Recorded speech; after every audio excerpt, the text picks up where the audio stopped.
Morning Exercises, August 19th. I am married unto you. Jeremiah 3:14. Marriage is the nearest and the most intimate of all human relations. It is surpassed only by the union between the soul and the body.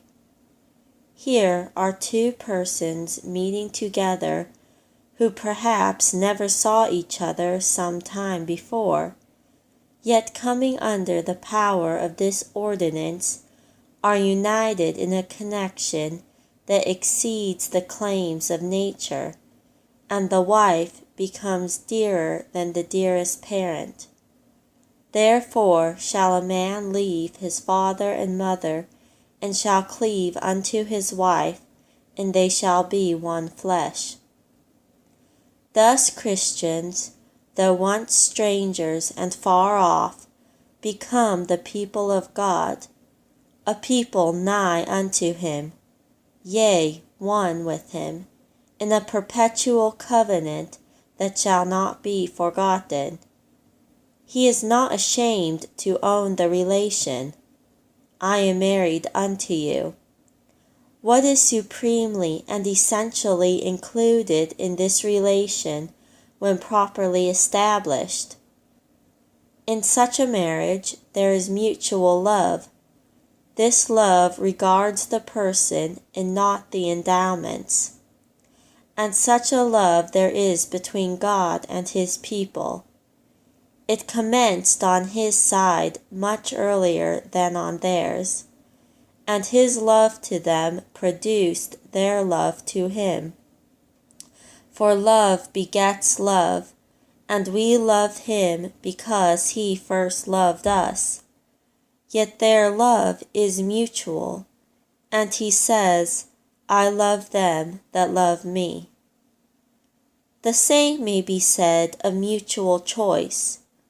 In a proper marriage, the parties freely elect each other. God has chosen his people, and they have chosen him. For though once averse to him as their Lord and portion, they are made willing in the day of his power.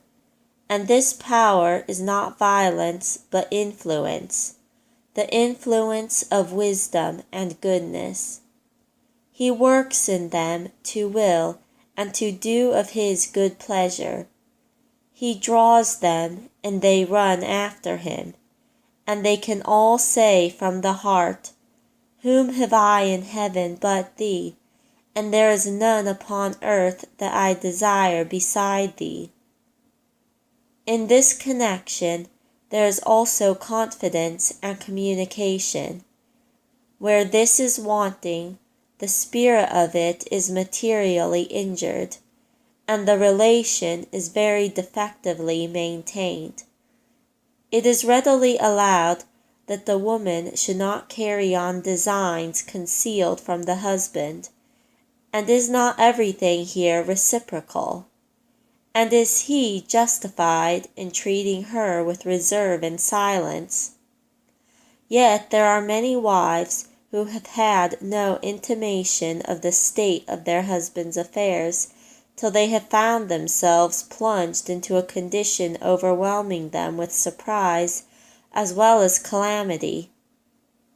The secret of the Lord is with them that fear him, and he will show them his covenant. And they in all their ways acknowledge him. They pour out their hearts before him. They hide nothing from him. There is also in this alliance fellowship and community of goods. However poor or mean the wife was before, she is now raised to a participation of the husband's rank and affluence. And however free and independent he was before, the husband now enters into all the condition of the wife. And thus the believer dedicates himself to God with all he is and has. He feels his cause his own. He deplores its reproaches and rejoices in its success. And God gives himself with all he is and all he has to the believer. In all his afflictions he is afflicted, and he that toucheth him toucheth the apple of his eye.